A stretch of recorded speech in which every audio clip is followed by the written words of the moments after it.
GoNat 2025, 13th and 14th of September, SS Convention, Shamshabad.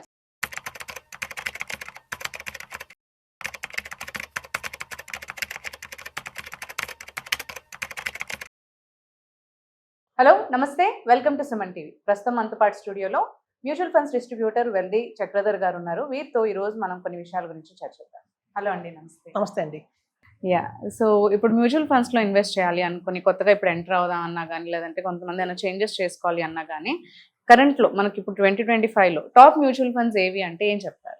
ఇది యాక్చువల్గా మంచి క్వశ్చన్ అండి. మనం 2020 నుంచి చూసినా కూడా ఒక మంచి పీక్ చూస్తారు చాలా మంది ఇన్వెస్టర్స్ కూడా.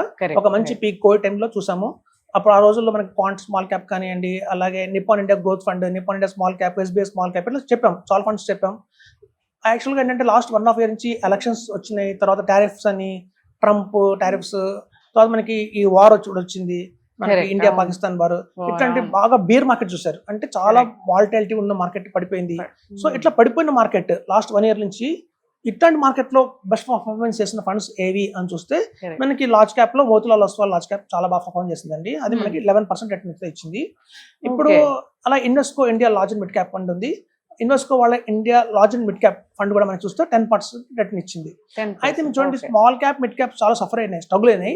ఎప్పుడైనా చూడండి, బీర్ మార్కెట్ అనేది ఏంటంటే పడిపోతున్న మార్కెట్ లో మనకి లార్జ్ క్యాప్ బాగా పర్ఫార్మ్ చేస్తాయి, same time mid cap small caps కొంచెం దెబ్బతింటాయండి. మనం అలాగే చూస్తే మల్టీ క్యాప్ ఏదైతే ఉంటాయో మనకి మోతిలాల్ ఒస్వాల్ మల్టీ క్యాప్ కూడా మనకి దగ్గర 21% రిటర్న్ ఇచ్చింది. అంటే అన్నిటికంటే హైయెస్ట్ రిటర్న్ ఇచ్చింది ఏదంటే మల్టీ క్యాప్స్. ఇప్పుడు మనం సాధారణంగా ఎప్పుడైతే బుల్ మార్కెట్ ఉందో ప్రీవియస్ గా, అప్పుడు నెగ్లెక్ట్ చేసింది ఏమన్నా ఉంది అంటే మల్టీ క్యాప్ నెగ్లెక్ట్ చేశారు. అందరూ small cap, mid cap, large cap, flexi cap పెట్టారు, కానీ మల్టీ క్యాప్ ఒకటి ఉంటుంది, multi cap is the best అని చెప్పి ఆ రోజు మనం ఎవరం దాని పెద్దగా పట్టించుకోలేదు. కానీ ఇవాళ పడిపోయిన మార్కెట్ చూస్తే కనుక ఎక్కువ పర్ఫామ్ చేసింది ఏంటంటే మల్టీ క్యాప్స్ బాగా పర్ఫామ్ చేశాయి. సో అలాగే చూస్తే మీకు పారాబెరీ ఫ్లెక్సీ క్యాప్ అటు ఉంది, అది 7% రిటర్న్ ఇచ్చింది. సో డబుల్ డిజిట్ కాకుండా సింగిల్ డిజిట్ రిటర్న్ లోనే మనకి ఫ్లెక్సీ క్యాప్ ఆగిపోయింది. అలాగే చూస్తే ఇన్వెస్కో ఇండియా వాళ్ళ మిడ్ క్యాప్ కూడా మీకు 11.6% ఇంట్రెస్ట్ ఇచ్చింది. మోతిలాల్ ఒస్వాల్ స్మాల్ క్యాప్ అది 7% రిటర్న్ ఇచ్చింది. క్వాంట్ మనం ఏదైతే అనుకున్నామో టాప్ అని లాస్ట్ లో ఇప్పుడైతే -7.41% వచ్చింది, మైనస్ వెళ్ళిపోయింది. సో ఇప్పుడు చూస్తే మీకు టాప్ ఫండ్స్ ఇలాగే కంటిన్యూ అవుతాయి అంటే మళ్ళీ కావు, మళ్ళీ 2026 కల్లా మళ్ళీ చేంజ్ అవుతూ ఉంటాయి. కాబట్టి ఎప్పుడైనా ఇన్వెస్టర్స్ కూడా ఎప్పుడైనా టాప్ అని తీసుకోకండి, క్వాలిటీ చూడాలి, మోస్ట్ కన్సిస్టెన్సీ చూడాలి. Fund manager consistency from how long చూడాలి. యాక్చువల్గా ఏంటంటే ఇన్వెస్టర్స్ చూసే విధానం వేరుగా ఉంటుంది, ఒక అడ్వైజర్ చూసే విధానం వేరుగా ఉంటుంది. ఇన్వెస్టర్లు అందరూ చూసేది కేవలం రిటర్నే. ఆ రిటర్న్ ఎంత వచ్చింది, బాగా వచ్చిందంటే నేను ఇన్వెస్ట్మెంట్ చేస్తాను, ఎస్ఐపి చేస్తాను, లంసం చేస్తాను అనుకుంటారు. కానీ అదొకటే కాదండి, పారామీటర్స్ ఇంకా చాలా 5 రకాల పారామీటర్స్ ఉంటాయి. Risk is most important. అంటే ఆ ఫండ్ లో రిస్క్ ఎంత ఉంది అనేది చాలా బాగా చూడాలి. ఎందుకంటే మీరు చూడండి, ఒక కార్ ఉంది, అది 100 స్పీడ్ లో వెళ్తుంది, ఇంకో కార్ 80 స్పీడ్ లో వెళ్తుంది. మనం 80 స్పీడ్ లో వెళ్తున్న కార్ తక్కువ, 100 స్పీడ్ లో వెళ్తున్న కార్ గొప్ప అని చెప్పుకోకూడదు. ఎందుకంటే యాక్సిడెంట్ అయ్యేది కూడా ఎక్కువ 100 స్పీడ్ లో వెళ్ళే కార్లకే అవుతాయి. అది కూడా ఉంది కదా. ఒక రిస్క్ రిటర్న్ 2 కళ్ళలా చూసుకోవాలి. సో రిస్క్ కూడా చాలా ఇంపార్టెన్స్ మనం ప్లే చేయాలి. సో రిస్క్ తో పాటు ఫండ్ మేనేజర్ ఎవరు, అంటే ఆ ఫండ్ ని ఎవరు మేనేజ్ చేస్తున్నారు, అతనుకున్న ఎక్స్పీరియన్స్ ఏంటి, అతను పాస్ట్ లో ఏవైతే హ్యాండిల్ చేశాడో ఫండ్స్, అవి వాటి రిటర్న్స్ ఎలా వచ్చాయి అనేది కూడా చాలా ఇంపార్టెంట్. కన్సిస్టెన్సీ చాలా ఇంపార్టెంట్. అంటే బుల్ మార్కెట్ లో బైక్ వెళ్ళి బేర్ మార్కెట్ లో పడిపోయే కాకుండా, apart from bull market, bear market కాకుండా అన్ని మార్కెట్ సర్కిల్స్ లో కూడా అది ఎట్లా పర్ఫామ్ చేస్తుంది అనేది మోస్ట్ ఇంపార్టెంట్. సో ఆ కన్సిస్టెన్సీ ఉన్న ఫండ్ ని చూసుకోవాలి. అలాగే వాటి క్వార్టర్ ర్యాంకింగ్స్ అంటారు. క్వార్టర్ ర్యాంకింగ్ వచ్చి Q1, Q2, Q3, Q4 అంటారు. అన్ని క్వార్టర్స్ లోను కనుక 1 or 2 ఉంటే మాత్రం అది బెస్ట్ ఫండ్ అని చెప్పొచ్చు. వేరేజ్ మన క్వార్టర్స్ లో కనుక 3 and 4 వచ్చిందంటే దాని జోలికి పోకూడదు అని చెప్తారు. సో అది క్వార్టర్ ర్యాంకింగ్ చాలా ఇంపార్టెంట్ అనమాట. ఇంకోటి అంటే రోలింగ్ రిటర్న్స్ అంటారు. రోలింగ్ రిటర్న్స్ అంటే ఏంటంటే ఒక ఇన్వెస్ట్మెంట్ అప్రోచ్ అంటారు. అంటే ఒక్కొక్క ఇన్వెస్ట్మెంట్ ఒక అప్రోచ్ ఉంటుంది. కొంతమంది ఏంటంటే టాప్ టు బాటమ్ అప్రోచ్ తీసుకుంటారు, కొంతమంది బాటమ్ టాప్ అప్రోచ్ తీసుకుంటారు, కొంతమంది అంటే core and satellite approach follow అవుతారు. రకరకాల స్ట్రాటజీస్ ఉంటాయి. సో ఇలాంటి స్ట్రాటజీ రాబోయే 3 సంవత్సరాలకి రిటర్న్ ఎలా వస్తుంది అనేది రోలింగ్ రిటర్న్స్ అనమాట. సో ముందే గెస్ట్ చేయొచ్చు. ఒకవేళ పడిపోతున్న మార్కెట్ లో కూడా ఇది పడిపోయినా ఎంత బాగా పడిపోతుంది, -35% దాకా వెళ్తుందా మాక్సిమం, అయితే -10% వెళ్ళి ఆగిపోతుందా, అట్లాంటివి కూడా ఉంటాయి. సో ఇలాంటి పారామీటర్స్ అన్ని కూడా మైండ్ లో పెట్టుకొని మనం తీసుకుంటేనే మనకి బెస్ట్ ఫండ్స్ వస్తాయి తప్ప టాప్ ఫండ్స్ కాదండి, బెస్ట్ ఫండ్స్ లో ఇన్వెస్ట్మెంట్ చేయాలని చెప్తాం. సో అలా బెస్ట్ ఫండ్స్ లో ఇన్వెస్ట్మెంట్ చేస్తే తప్పకుండా మంచి రిటర్న్స్ అయితే వస్తాయి.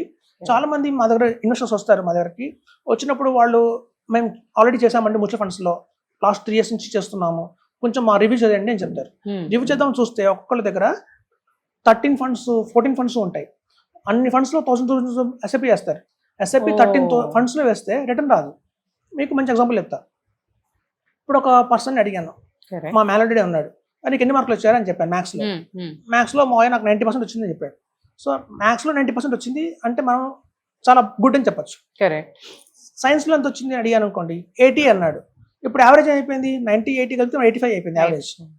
సో మనం అక్కడితో ఆకుండా సోషల్లో ఎంత వచ్చింది అడిగాను అనుకోండి, 60 అంటాడు. తెలుగులో ఎంత వచ్చిందంటే 40 అంటాడు. ఇంగ్లీష్లో 50 అంటాడు. మీరు ఎన్ని సబ్జెక్టులు యాడ్ చేస్తే మీకు ఆ 90% స్కోర్ పడిపోతూ వచ్చింది. సో ఎప్పుడు లాంగ్వేజెస్ని యాడ్ చేస్తూ సబ్జెక్ట్స్ని యాడ్ చేసుకుంటూ వెళ్తున్నామో మీకు రిటర్న్ అనేది యావరేజ్ అయిపోతూ ఉంటుంది. ఓన్లీ మ్యాథ్స్ అంటే టాప్లో ఉంటుంది. సో అట్లాగే మనకి చాలా మంది తెలియదు ఏంటంటే mid cap, small cap, large cap, thematic fund, sector fund, global fund, business cycle fund, situation fund రకరకాల యాడ్ చేస్తారు. దాంతోపాటు మళ్ళీ ఇండెక్స్ అంటారు, ఈటీఎఫ్ అంటారు, గోల్డ్ ఫండ్ అంటారు. ఇలా అన్ని యాడ్ చేయడం వల్ల ఏమవుతుందంటే ఒక ఫండ్ ఇస్తుంది 20%, మిగతా మీకు 6%, 7% ఇచ్చి యావరేజ్ లో మీకు 12% కంటే రిటర్న్ రావట్లేదు. కాబట్టి మ్యూచువల్ ఫండ్స్ వేస్ట్ అంటారు. మ్యూచువల్ ఫండ్స్ వేస్ట్ కాదు, యాక్చువల్లీ వీళ్ళు తీసుకున్న పద్ధతి వేరు. మనం ఏం చేయాలంటే మ్యాథ్సే ఇప్పుడు చూడండి, అదే మ్యాథ్స్ తీసుకుందాం. క్వార్టర్లో 90% వచ్చింది, ఆఫర్లీలో 95% వచ్చింది, యాన్యువల్ 92 వచ్చింది.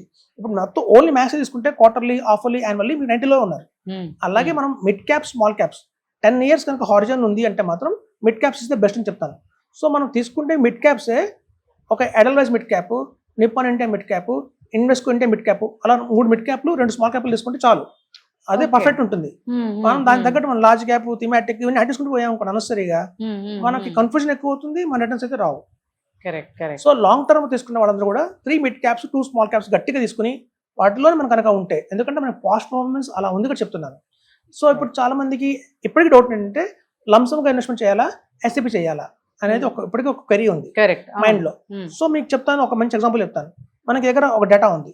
ఇది ఏంటంటే లంసమ్గా పెట్టిన వాళ్ళకి ఏంటి ఎస్ఐపి పరిస్థితి ఏంటి అని. ఆగస్ట్ 2015 నుంచి ఆగస్ట్ 2025 దాకా ఈ టైం ఫ్రేమ్ లో లాస్ట్ 10 years లో చూడండి. లాస్ట్ 10 years లో మీకు చాలా కోవిడ్ వచ్చింది, వారాలు జరిగాయి, బుల్ మార్కెట్ వచ్చింది. అంటే ఈ 10 years లో మొత్తం జరగాల్సిందంతా జరిగింది. కొన్ని ప్లస్లు ఉన్నాయి, కొన్ని మైనస్లు ఉన్నాయి. ఇట్లాంటి టైం ఫ్రేమ్ లో లంసమ్గా ఎవరైతే 10 lakhs పెట్టారో, సపోజ్ మీరు తీసుకుంటాను మిడ్ క్యాప్ తీసుకుందాం. మిడ్ క్యాప్ లో మీరు ఇన్వెస్కో ఇండియా మిడ్ క్యాప్ ఉంది. అందులో కేవలం 10 lakhs ఒకేసారి పెట్టి వదిలేసిన వాళ్ళకి 59 lakhs వచ్చిందండి. 59 lakhs పెట్టిందంతా 10 lakhs. పెట్టిన 10 lakhs మనకి 10 years లో 59 lakhs వచ్చింది. అదే కాకుండా ఎస్ఐపి రూపంలో ఎవరైతే 10,000 వేసుకుంటూ వచ్చారో వాళ్ళు పెట్టిన 12 lakhs పెట్టారు. 10 years లో మనకి 12 lakhs పెట్టారు. కానీ దానికి వచ్చి 35 lakhs వచ్చిందట. లంసంగా పెట్టిన వాళ్ళకేమో 60 లక్షలు ఆల్మోస్ట్, ఎస్ఐపి 35 lakhs వచ్చింది. ఎంత నష్టపోయారు అంటే వీళ్ళు దగ్గర 23 lakhs నష్టపోయారు. సో కాబట్టి ఏంటంటే మనం చెప్తాం మొదటి నుంచి కూడా, మీ దగ్గర అమౌంట్ సఫిషియెంట్ గా ఉంటే లంసంగా పెట్టి వదిలేయండి, ఎస్ఐపి ఫామ్ లో వెళ్ళిపోకండి అని చెప్తాం. ఎస్ఐపి ఫామ్ లో ఎవరు వెళ్ళాలి అంటే ఇప్పుడు ఒక కార్ లో ఒక డ్రైవర్ వెళ్తున్నారు అనుకోండి. ఈ ఒక డాక్టర్ ఏం చెప్పాడంటే, ఒక బ్యాంక్ వచ్చింది పక్కన ఆపు, ఒక ఎఫ్డి చేయాలంటాడు. సరే అని అతను వెళ్ళి ఒక డాక్టర్ 1 లక్ష రూపాయలు ఎఫ్డి చేశాడు ఫిక్స్డ్ డిపాజిట్ బ్యాంక్ లో. అప్పుడు డ్రైవర్ ఏం అడుగుతారంటే, సార్ నేను 1 లక్ష రూపాయలు ఎఫ్డి చేయాలంటే నేను ఎంత సంపాదించాలి, ఎంత దాచిపెట్టాలి, అప్పుడు కదా వేయాలి అనుకుంటాడు. అప్పుడు డాక్టర్ ఏం చెప్తారంటే, అవసరం లేదు, ఆర్డి అని ఒకటి ఉంటుంది, రికరింగ్ డిపాజిట్, నువ్వు కూడా హాయిగా అందులో 1000 rupees తో స్టార్ట్ చేయొచ్చు అని చెప్తారు. సో బ్యాంక్ లో ఉండే ఆర్డిఏ ఎస్ఐపి, బ్యాంక్ లో ఫిక్స్డ్ డిపాజిట్ గా అలాగే లంసంగా ఉంటుందో అది మ్యూచువల్ ఫండ్స్ లంసం. సో చాలా మందికి ఇప్పటికి కన్ఫ్యూజ్ అవుతారు, మ్యూచువల్ ఫండ్స్ అంటే ఎస్ఐపి ఏమో, లంసంగా వేయకూడదేమో, వేస్తే ప్రమాదం ఏమో అనుకుంటారు. కానీ ఇక్కడ మన గణాంకాలు ఏం చెప్తున్నాయంటే అలా లేదు. మీరు ఇంకో ఫండ్ తీసుకుందాం, ఎడల్వైజ్ mid cap fund. ఎడల్వైజ్ mid cap fund లో 10 lakhs పెట్టి వదిలేస్తే 10 years తర్వాత 49 lakhs ఇచ్చింది. 49 lakhs 86,000 అంటే దగ్గర 50 లక్షలు ఇచ్చింది. కానీ ఎస్ఐపి ఫామ్ లో వెళ్తున్న వాళ్ళకి ఏమైంది, మళ్ళీ 35 lakhs మళ్ళీ 15 లక్షలు తేడా వచ్చేసింది. సో మీరు అలా చూస్తే హెచ్డిఎఫ్సి మిడ్ క్యాప్ చాలా మంచి మిడ్ క్యాప్, అది కూడా 49 lakhs ఇచ్చింది లంసంగా పెడితే. అది ఎస్ఐపి ఫామ్ లో వెళ్తే 34 lakhs ఇచ్చింది. సో మీరు ఎలాగైనా స్మాల్ క్యాప్ చూద్దాం. నిప్పాన్ ఇండియా స్మాల్ క్యాప్ లో కనుక ఎవరైనా కనుక 10 years బ్యాక్ 10 lakhs పెట్టి వదిలేస్తే 77 lakhs అయిందండి. 77 lakhs కేవలం 10 years లోనే నిప్పాన్ ఇండియా స్మాల్ క్యాప్. అదే తెలియక ఎవరెవరో 10,000 rupees ఎస్ఐపి చేసుకుంటూ వచ్చారో అదే నిప్పాన్ ఇండియా స్మాల్ క్యాప్ లో వాళ్ళకి వచ్చింది 39 lakhs, అంటే 40 lakhs వచ్చింది. దగ్గర నష్టపోయింది ఎంత అంటే 40 lakhs నష్టపోయారు. సో ఇది ప్రాపర్ అవగాహన లేక, ఓన్లీ మ్యూచువల్ ఫండ్స్ అంటే ఎస్ఐపి ఏమో, లంసంగా చేయకూడదేమో అన్ని తెలియక చాలా మంది నష్టపోతున్నారండి. కాబట్టి అలా కాదు, మన దగ్గర ఎవరైనా కావాలంటే మనం ఇది షేర్ చేద్దాం ఇన్ఫర్మేషన్. కరెక్ట్. సో ఎప్పుడైనా గుర్తుంచుకోండి, లంసమ్ పెట్టడమే బెటర్. మనం ఎప్పుడైనా సరే ఎస్ఐపి రూట్లో వెళ్తే మనకి పెద్ద లాభం రాదు. ఇప్పుడు చూడండి, మనం 2025లో ఉన్నాం. 2025లో మనకి స్టాక్ మార్కెట్ 80,000 లెవెల్స్లో ఉంది. 2035కి అంటే ఇక్కడ నుంచి నెక్స్ట్ 10 yearsకి దగ్గర దగ్గర 3 lakhs అవుతుంది అంటున్నారు. 3 lakhs.